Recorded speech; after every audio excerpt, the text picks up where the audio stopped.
So good morning guys, और आपके crack exam channel में आप लोगों का स्वागत है। और अब 14 मई के करंट अफेयर्स के वीडियो में हम पहला प्रश्न देखते हैं। पहला प्रश्न पूछा जा रहा है, हाल ही में सीबीएसई के अध्यक्ष के रूप में किसको नियुक्त किया गया है? तो सही उत्तर होगा ऑप्शन सी, मनोज आहूजा को। ये उड़ीसा कैडर के आईएएस ऑफिसर है मनोज आहूजा, और अभी इन्हीं को सीबीएसई के नए अध्यक्ष के रूप में नियुक्त किया गया है। ये किनका स्थान लेंगे? ये अनीता करवाल का स्थान लेंगे। तो इनका नाम आपको याद रखना है, मनोज आहूजा। बाकी राजीव कुमार, ये अभी पब्लिक एंटरप्राइजेस सिलेक्शन बोर्ड के अध्यक्ष बने थे। टीएस तिरुमूर्ति की बात करेंगे तो ये यूनाइटेड नेशन संयुक्त राष्ट्र में भारत के स्थायी प्रतिनिधि परमानेंट रिप्रेजेंटेटिव बने थे। कपिल देव त्रिपाठी का नाम भी इंपॉर्टेंट है, राष्ट्रपति रामनाथ कोविंद जी के सचिव बने थे। तो ये चारों नाम आपको याद रखने, ये चारों के चारों इंपॉर्टेंट है। बढ़ते आगे।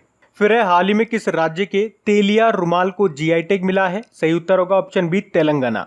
तो तेलंगाना के तेलिया रुमाल को मिल गया है जीआई टैग। ये जो रुमाल है ये केवल लाल, काले और सफेद रंग में आता है। अच्छा, इसके अलावा झारखंड के सोहराई खोवर पेंटिंग को भी जीआई टैग मिला है। और अगर डेली आप लोग हमारा करंट अफेयर्स का लेक्चर देख रहे होंगे तो ये वाला क्वेश्चन मैं आपको एक आध महीने पहले ही बता चुका हूँ कि झारखंड के सोहराई खोवर पेंटिंग को जीआई टैग दिया जाएगा, और अभी से जीआई टैग दे दिया गया है। अब बात जीआई टैग की है। अच्छा, अभी कुछ दिन पहले 2-4 प्रोडक्ट को और जीआई टैग मिला था, उनका भी मैं आपको रिवीजन करवा देता हूँ। जैसे जम्मू कश्मीर के कश्मीरी केसर को मिला था जीआई टैग, और मणिपुर के काले चावल को मिला था जीआई टैग, गोरखपुर टेराकोटा को मिला था जीआई टैग, और तमिलनाडु के कदलाई मित्तई जो कि मूंगफली और गुड़ से बनती है उसको मिला था जीआई टैग। जीआई मतलब क्या होता है? Geographical indication. तो किसी स्थान पे अगर कोई चीज फेमस होती है तो उसे एक अलग पहचान देने के लिए जीआई टैग दे दिया जाता है, जिससे कि उस वस्तु को एक पहचान मिलती है और अंतरराष्ट्रीय महत्व भी उसका बढ़ता है। अच्छा, जीआई टैग से एक और प्रश्न आप याद रखो, मैं आपको हमेशा बताता हूँ। पहला जीआई टैग किसको मिला था? तो दार्जिलिंग टी को मिला था। और कब मिला था? 2004 में। तो ये प्रश्न इंपॉर्टेंट रहेगा, याद रखना। बढ़ते आगे। फिर है, हाल ही में फेड कप हार्ट अवार्ड जीतने वाली पहली भारतीय कौन बन गई है? सही उत्तर होगा ऑप्शन ए, सानिया मिर्जा। अच्छा, ये क्वेश्चन आपको याद होगा जब हम लोगों ने पढ़ा था कि फेड कप हार्ट अवार्ड के लिए नॉमिनेट होने वाली पहली भारतीय कौन बनी थी? तो सानिया मिर्जा। तब नॉमिनेट हुई थी, वो नामित हुई थी, पर अभी इन्होंने ये अवार्ड जीत लिया है। तो ये प्रश्न 200% इंपॉर्टेंट हो जाता है आप लोगों के लिए। आने वाले किसी न किसी एग्जाम में ये प्रश्न जरूर आएगा, तो ये आपको याद रखना है। इसके अलावा इसमें जो प्राइज मनी ये जीतेंगी वो सब तेलंगाना सीएम रिलीफ फंड में डोनेट करने की इन्होंने घोषणा कर दी है। और याद रखना, इन्हें एशिया ओशियाना क्षेत्र के लिए यह अवार्ड मिला है। अच्छा देखो, यहां से एक प्रश्न ऐसे भी बन सकता है कि फेड कप किस खेल से संबंधित है? तो याद रखना, टेनिस से। ये महिलाओं की टेनिस प्रतियोगिता है। और एक डेविस कप भी होता है, वो पुरुषों की टेनिस प्रतियोगिता है। तो ये थोड़ा सा अंतर याद रखना। अच्छा, जब भी टेनिस की बात होती है मैं आपको कुछ इंपॉर्टेंट पॉइंट रिवाइज कराता हूँ। जैसे बात करेंगे इस साल का जो ऑस्ट्रेलियन ओपन था, उसमें मेन सिंगल का टाइटल किसने जीता था? नोवाक जोकोविच ने, जो कि सर्बिया के टेनिस प्लेयर हैं। किसको हराया था? डोमिनिक थीम को हराया था, जो कि ऑस्ट्रिया के प्लेयर हैं। और महिलाओं में सोफिया केनिन विजेता रही थी, जो कि यूएसए से हैं, और उन्होंने हराया था गार्बिन मुगुरुजा को, जो कि स्पेन से हैं। देखो सीधा सा याद रखो, साल में 4 आपके ग्रैंड स्लैम होते हैं, Australian open, French open, Wimbledon open और यूएस ओपन। ऑस्ट्रेलियन ओपन तो हम लोगों ने देख लिया। बाकी जो फ्रेंच ओपन है और जो विंबलडन ओपन है, ये कोरोना वायरस के कारण नहीं हुए। और यहाँ से एक और तरीके से प्रश्न पूछा जाता है कि कौन सा ग्रैंड स्लैम किस कोर्ट पे खेला जाता है? तो सिंपल सा याद रख लो। देखो, ऊपर वाला और नीचे वाला, यानी कि ऑस्ट्रेलियन ओपन और यूएस ओपन ये हार्ड कोर्ट पे होता है। फ्रेंच ओपन क्ले कोर्ट पे होता है और विंबलडन ओपन ग्रास कोर्ट पे होता है। तो इस प्रश्न में मैंने आपको काफी सारे क्वेश्चन बता दिए हैं, इनको ध्यान रखना। बढ़ते आगे। और गाइज, अगर वीडियोस आपको अच्छे लग रहे हैं, मेरी मेहनत अच्छी लग रही है और ये वाकई अगर आपके लिए हेल्पफुल है, तो प्लीज वीडियो को शेयर जरूर किया कीजिए। अगर इन वीडियोस से आपकी हेल्प होती है तो आप लोग मेरी हेल्प जरूर करें इन वीडियोस को लाइक और शेयर करके, ताकि इन वीडियोस को कंटिन्यू रखने में मुझे भी आपका सपोर्ट मिल सके। तो प्लीज इसे लाइक और शेयर जरूर करना। और अगर आप में से कोई इस वीडियो को फर्स्ट टाइम देख रहा है तो इस चैनल को आप सब्सक्राइब कर लीजिए, और सब्सक्राइब करने के बाद में पास में जो बेल आइकन आएगा उसे आप दबाना बिल्कुल मत भूलिएगा, क्योंकि आपको वीडियोस के नोटिफिकेशन तभी मिलेंगे जब आप बेल आइकन को प्रेस करोगे। तो चलिए अब बढ़ते आगे। फिर है सेबेस्टियन वेटेल, जो कि 2020 F1 सीजन के अंत में फेरारी से अलग हो जाएंगे। आपसे पूछा जा रहा है ये किस देश के हैं सेबेस्टियन वेटेल? सही उत्तर होगा ऑप्शन बी, जर्मनी के। तो ये जर्मनी के कार रेसर हैं सेबेस्टियन वेटल, और 2020 F1 सीजन के अंत में ये फेरारी से अलग हो जाएंगे। ये 4 बार वर्ल्ड चैंपियन रह चुके हैं और अब तक फेरारी के लिए 14 रेस ये जीत चुके हैं। अच्छा, F1 रेस से आपको कुछ पॉइंट याद आता होगा। पिछले महीने ही इससे रिलेटेड हमने एक क्वेश्चन पढ़ा था कि formula 1 esports Chinese virtual grand prix championship जीती थी किसने? चार्ल्स लेक्लर्क ने। और वो किस कंपनी के ड्राइवर है? वो भी फेरारी के ही ड्राइवर हैं। तो वो पॉइंट भी इंपॉर्टेंट था, वो भी आप ध्यान रखना। अब सेबेस्टियन वेटल जर्मनी के हैं, तो ये रहा मैप में जर्मनी। कैपिटल इसकी बर्लिन है, करेंसी है यूरो, प्रेसिडेंट है फ्रैंक वॉल्टर स्टीनमेयर, और इसकी जो चांसलर हैं वो है एंजेला मर्केल। इसके अलावा आपको याद होगा अभी पीटरबर्ग जलवायु संवाद का 11वां संस्करण कहाँ पे हुआ था? यहीं पे हुआ था, जर्मनी में। बढ़ते आगे। फिर है भारत में होने वाला फीफा अंडर 17 महिला विश्व कप कब तक के लिए स्थगित कर दिया गया है? सही उत्तर होगा ऑप्शन डी, 2021 तक के लिए। तो पहले ये इसी साल नवंबर में होने वाला था, लेकिन कोरोना वायरस के कारण इसे स्थगित कर दिया गया है। और ये पॉइंट तो मैं आपको ऑलरेडी पहले भी बता चुका हूं, लेकिन पहले मैंने आपको ये नहीं बताया था कि ये कब होगा, कब तक के लिए स्थगित किया गया है। तो ये अब जान लो, अब ये होगा 2021 में। 17 फरवरी से 7 मार्च तक होगा। ये भारत में ही होगा, और भारत में भी ये 5 जगहों पे होगा। अहमदाबाद में, भुवनेश्वर में, गुवाहाटी में, कोलकाता में और मुंबई में। तो ये आपको ध्यान रखना है। अच्छा, अभी रिसेंटली कुछ इसी तरह के क्वेश्चंस हम लोगों ने पढ़े थे, उसका भी मैं आपको रिवाइज करा देता हूं। जैसे कि बैडमिंटन वर्ल्ड चैंपियनशिप जो कि इसी साल नवंबर में होने वाला था, उसे भी स्थगित कर दिया गया 2021 तक के लिए। और वो कहाँ पे होगा? वो स्पेन में होगा। उसी तरह से 2021 में जो फुकुओका एक्वेटिक वर्ल्ड चैंपियनशिप होने वाली थी, उसे भी स्थगित कर दिया गया 2022 तक के लिए। और उसे स्थगित क्यों किया गया? कोरोना के वजह से नहीं किया, उसे किया टोक्यो ओलंपिक के कारण। क्योंकि आपको पता है टोक्यो ओलंपिक इस साल होने वाले थे, लेकिन कोरोना के कारण उसे 2021 में स्थगित करना पड़ा। तो इन दोनों गेम्स की डेट्स आपस में टकरा रही थी, इसीलिए उसको शिफ्ट करना पड़ा 1 साल आगे।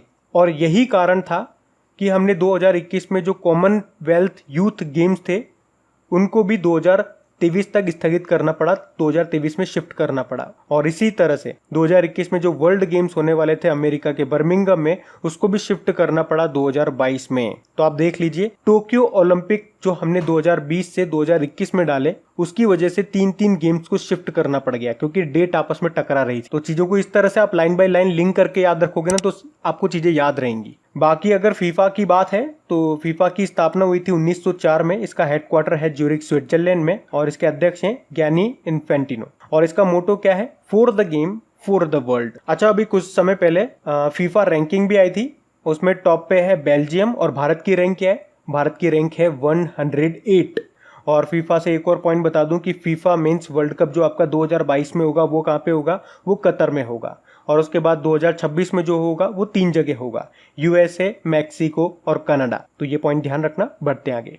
फिर है हाल ही में साइकिल चालक रेमी डी ग्रेगोरियो को अंतरराष्ट्रीय साइकिलिंग संघ द्वारा 4 साल के लिए प्रतिबंध किया गया है। आपको बताना है ये किस देश के हैं? सही उत्तर होगा ऑप्शन डी, फ्रांस के। तो फ्रेंच साइकिल चालक हैं ये रेमी डी ग्रेगोरियो, और इनको 4 साल के लिए अंतरराष्ट्रीय साइकिलिंग संघ के द्वारा प्रतिबंध लगा दिया गया, बैन लगा दिया गया। अच्छा, क्यों लगाया इन पे बैन? तो इन्होंने प्रतिबंधित ब्लड बूस्टिंग हार्मोन, यानी कि सिंपल सी बात करें तो प्रतिबंधित दवाओं का सेवन किया था, उसी कारण से। अच्छा, इसी तरह से आपको याद होगा, अभी हमने पढ़ा था कल परसों ही, अफगानिस्तान के जो क्रिकेटर हैं शफीकुल्ला, उन पे 6 साल का प्रतिबंध लगाया गया।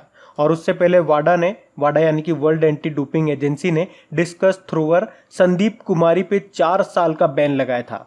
और उससे पहले मिस्र के जो टेनिस प्लेयर हैं यूसुफ होसम, उन पे आजीवन प्रतिबंध लगा दिया गया। और उससे पहले हमने पढ़ा था झूमा खातून का नाम, भारतीय एथलीट हैं ये, और 4 साल का प्रतिबंध लगा था इन पे। और पाकिस्तान के बल्लेबाज उमर अकमल, उन पे कितने साल का प्रतिबंध लगाया गया? 3 साल का प्रतिबंध लगाया गया। तो ये अभी इसी महीने में हमने पढ़े थे पॉइंट्स, जो मैंने आपको 1 बाय 1 रिवाइज करा दिए, तो ये भी आप ध्यान रखना। बाकी इंटरनेशनल साइकिल यूनियन की बात करेंगे तो इसका हेडक्वार्टर कहाँ पर है? आइगल स्विट्जरलैंड में है, और इसके अध्यक्ष का नाम है डेविड लेपर्टियंट। बढ़ते हैं आगे। फिर है हाल ही में किस शहर में होम डिलीवरी को अनिवार्य रूप से कैशलेस कर दिया गया है? सही उत्तर होगा ऑप्शन बी, अहमदाबाद में। तो कोरोना वायरस को फैलने से रोकने के लिए गुजरात के अहमदाबाद में होम डिलीवरी में कैशलेस पेमेंट कंपलसरी कर दिया गया है। यानी कि अब आप किसी प्रोडक्ट के लिए पैसे नहीं दोगे, उसका पेमेंट आप ऑनलाइन करोगे। यूपीआई वगैरह का यूज कर लो, कैसे भी करो, लेकिन ऑनलाइन आप उसका पेमेंट करोगे, कैश में आपको पैसा नहीं देना है। और इसके अलावा जो डिलीवरी स्टाफ होगा उसको भी अनिवार्य रूप से अपने मोबाइल में आरोग्य सेतु एप्लीकेशन डाउनलोड करना होगा। और ये सब किया जा रहा है कोविड-19 के संक्रमण को फैलने से रोकने के लिए। क्योंकि मान लो कोई कोरोना पॉजिटिव व्यक्ति है, उसके बारे में किसी को पता नहीं है,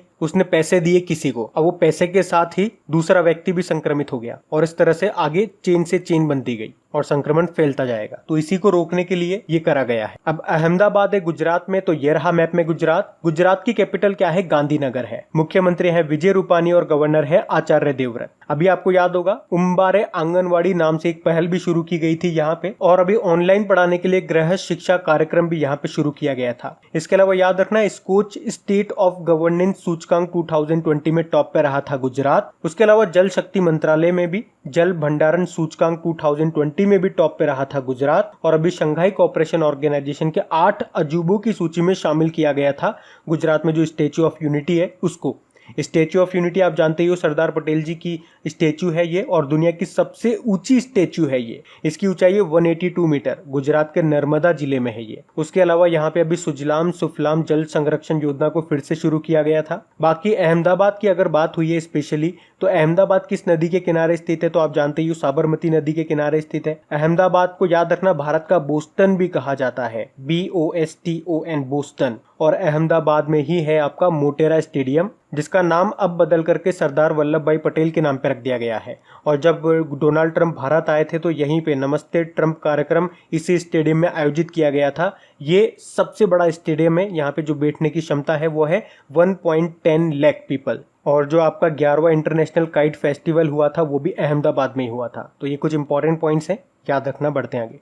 फिर है हाल ही में MSME मंत्रालय ने कौन सा पोर्टल लॉन्च किया? सही उत्तर होगा ऑप्शन है चैंपियन। अच्छा, चैंपियन का मतलब भी है यहाँ पे creation and harmonious application of modern process for increasing the output and the nation strength. और इस पोर्टल पर MSME से जुड़ी हुई सारी जानकारियां एक ही स्थान पर उपलब्ध कराई जाएगी। इसके अलावा इस पोर्टल का उद्देश्य है MSME सेक्टर्स की शिकायतों को हल करना, उन्हें प्रोत्साहित करना और मदद करके उन्हें छोटे से बड़ा बनाना। अच्छा, MSME मंत्री कौन है? हमारे नितिन गडकरी जी हैं, जिनका निर्वाचन क्षेत्र है नागपुर। MSME मतलब होता है माइक्रो स्मॉल मीडियम एंटरप्राइजेस। और अभी इसके सचिव भी बने थे कौन? अरविंद कुमार शर्मा बने थे। वैसे नितिन गडकरी जी के पास एक और मंत्रालय है, परिवहन मंत्रालय, परिवहन व राजमार्ग मंत्रालय। और अभी परिवहन व राजमार्ग मंत्रालय के भी नए सचिव बने थे। क्या नाम है उनका? गिरधर अरमाने। बाकी जो आप यहाँ पे गरुड़ पढ़ रहे हो, तो अभी नागरिक उड्डयन मंत्रालय ने ये गरुड़ पोर्टल लॉन्च किया था। अतुल्य की बात करेंगे तो अतुल्य नाम से पुणे स्थित एक डिफेंस इंस्टीट्यूट ने माइक्रोवेव स्टेरलाइजर बनाया था। और सहयोग की बात करेंगे तो सर्वे ऑफ इंडिया ने सहयोग एप्लीकेशन को लॉन्च किया था। बढ़ते आगे। फिर है हाल ही में प्रौद्योगिकी विकास बोर्ड यानी कि टेक्नोलॉजी डेवलपमेंट बोर्ड ने किसके साथ मिलकर के डिजिटल सम्मेलन री-स्टार्ट का आयोजन किया है? सही उत्तर होगा ऑप्शन बी, CII मतलब कॉन्फेडरेशन ऑफ इंडियन इंडस्ट्री, भारतीय उद्योग परिसंघ। तो अभी इन्होंने मिलकर के री-स्टार्ट नाम से एक डिजिटल सम्मेलन का आयोजन किया है। री-स्टार्ट मतलब होता है reboot the economy through science technology and research translation. अच्छा, अभी आपको याद होगा हमने नेशनल टेक्नोलॉजी डे मनाया था। कब मनाया था बता सकते हो? 11 मई को। तो उसी मौके पर इसका आयोजन किया गया था, तो ये याद रखना। पढ़ते आगे। फिर है हाल ही में किसी गूगल क्लाउड के द्वारा भारत में इसके उपाध्यक्ष यानी कि वाइस प्रेसिडेंट इंजीनियरिंग के रूप में नियुक्त किया गया है। सही उत्तर होगा ऑप्शन डी, अनिल भंसाली को। तो अभी गूगल क्लाउड ने माइक्रोसॉफ्ट के जो पूर्व कार्यकारी हैं यानी कि एग्जीक्यूटिव हैं, उनको भारत में अपना नया उपाध्यक्ष के रूप में नियुक्त किया है। क्या नाम है? अनिल भंसाली। बाकी संजय कोठारी का नाम भी इंपॉर्टेंट है, मुख्य सतर्कता आयुक्त यानी कि चीफ विजिलेंस कमिश्नर बने थे। और सुरेश कुमार पटेल ये विजिलेंस कमिश्नर बने थे यानी कि सतर्कता आयुक्त बने थे। और बिमल जुल्का का नाम भी याद रखो, मुख्य सूचना आयुक्त के रूप में नियुक्त किया गया था, चीफ इंफॉर्मेशन कमिश्नर बोलेंगे इनको। बाकी बात गूगल की है तो इसके बारे में भी जान लो। स्थापना 1998 में हुई थी। हेडक्वार्टर कैलिफोर्निया US में है और इसके 2 फाउंडर थे, लेरी पेज और सर्जे बिन। इसकी जो पेरेंट कंपनी है उसका नाम है अल्फाबेट। और गूगल और अल्फाबेट दोनों के जो CEO हैं उनका नाम है सुंदर पिचई। अच्छा, गूगल से एक अपॉइंटमेंट आपको और याद आया होगा, अभी गूगल पे इंडिया के CEO बने थे कौन? शिखा शर्मा। इसके अलावा आपने पढ़ा होगा कि गूगल ने कम दिखाई देने वाले जो यूजर्स होते हैं उनके लिए वर्चुअल ब्रेल कीबोर्ड जिसे टॉक बैक बोला जाता है उसको बनाने की घोषणा की थी। तो इस प्रश्न से अनिल भंसाली का नाम याद रखना। बढ़ते आगे। फिर है, हाल ही में भारतीय खिलाड़ी मनमीत सिंह वालिया का निधन हो गया है। आपको बताना है इनका संबंध किस खेल से है। सही उत्तर होगा ऑप्शन सी, टेबल टेनिस से। तो अभी हाल ही में भारत के पूर्व टेबल टेनिस चैंपियन मनमीत सिंह वालिया का निधन हो गया है। ये एमियोट्रोफिक लेटरल स्क्लेरोसिस बीमारी से पीड़ित थे, जिससे मांसपेशियों में कमजोरी आ जाती है। तो क्या नाम था इनका? Manmeet Singh Walia, table tennis player थे ये। अच्छा, इसके अलावा कुछ और नाम मैं आपको बताऊं तो अभी अमेरिका के कॉमेडियन जेरी स्टिलर, इनका भी निधन हो गया। एक टीवी कलाकार हैं हमारे भारत के ही, शफीक अंसारी। क्राइम पेट्रोल जो सीरियल आता है उसमें भी आते थे ये, इनका भी निधन हो गया है। और एक इतिहासकार थे शंकर वासुदेवन, इनका भी अभी निधन हो गया है। बढ़ते आगे। फिर है, हाल ही में प्रधानमंत्री नरेंद्र मोदी ने आत्मनिर्भर भारत अभियान के तहत कितने करोड़ रुपए के आर्थिक पैकेज की घोषणा की है।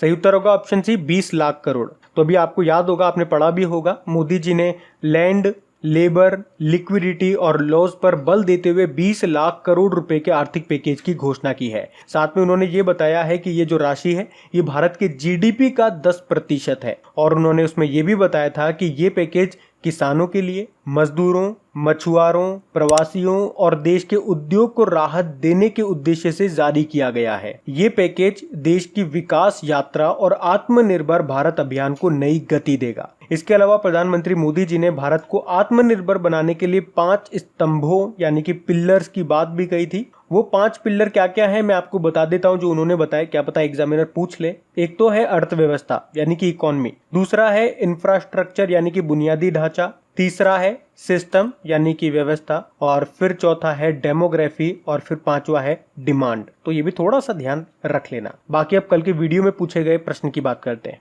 तो कल के वीडियो में आपसे पूछा गया था, हाल ही में जारी डाटा के अनुसार किस राज्य या यूनियन टेरिटरी में सबसे ज्यादा जन्म दर रही है। प्रश्न को ध्यान से पढ़ना, जन्म दर के बारे में पूछा जा रहा है। तो इसका सही उत्तर होगा ऑप्शन है बिहार। आप सभी ने प्रश्न का बिल्कुल सही उत्तर दिया है, लेकिन कुछ 2-4 स्टूडेंट्स ने जल्दबाजी में प्रश्न पूरा नहीं पढ़ा और आंसर मध्य प्रदेश लगा दिया था। लेकिन मैंने प्रश्न थोड़ा सा चेंज कर दिया था इसको, तो प्रश्न बिल्कुल ध्यान से पढ़ा करो। और गाइज, अगर वीडियो को लाइक और शेयर करना आप लोग भूल गए हैं तो मैं आपको याद दिला रहा हूँ, प्लीज इसे लाइक शेयर जरूर कर देना।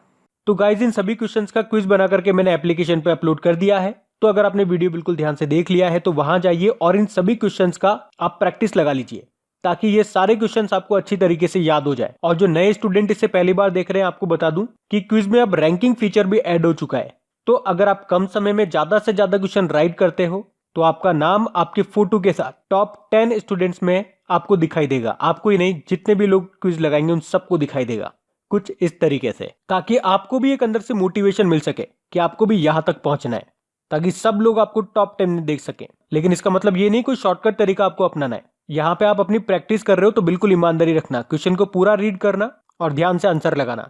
और वैसे भी आप तो आपके इन करंट अफेयर्स का रिवीजन करवाने के लिए मैं इसका ऑडियो भी तैयार कर रहा हूं। तो दिन में 4 से 5 मिनट निकाल करके वो आप ऑडियो सुन लीजिए, ताकि आपका इन करंट अफेयर्स का फिर से रिवीजन हो जाए। क्योंकि आपको पता है चीजों को पढ़ना इंपॉर्टेंट है, लेकिन समय समय पर उनका रिवीजन करना बहुत ज्यादा जरूरी है। रिवीजन नहीं करोगे तो वो सारी चीजें आप भूल जाओगे। तो आप ही के लिए मैं इसका रिवीजन ऑडियो तैयार कर रहा हूँ। तो उस ऑडियो का लिंक मैंने नीचे डिस्क्रिप्शन में दे दिया है, वहां जाकर के आप मुझे फॉलो कर लीजिए। और फॉलो करने के बाद में पास में जो बेल आइकन आएगा आप उसे जरूर दबा लेना, ताकि जब भी मैं ऑडियो अपलोड करूं उसका नोटिफिकेशन आपको मिल सके। और एप्लीकेशन अगर अभी तक आपने डाउनलोड नहीं किए तो उसका लिंक भी आपको नीचे मिल जाएगा। वहीं पे आपको क्विज, वीडियो, पीडीएफ सब मिल जाएंगे। तो इस प्रश्न का उत्तर आता है तो कमेंट बॉक्स में जरूर टाइप करिए। चलिए अब मिलते हैं करंट अफेयर्स के रिवीजन वीडियो में। Thank you guys.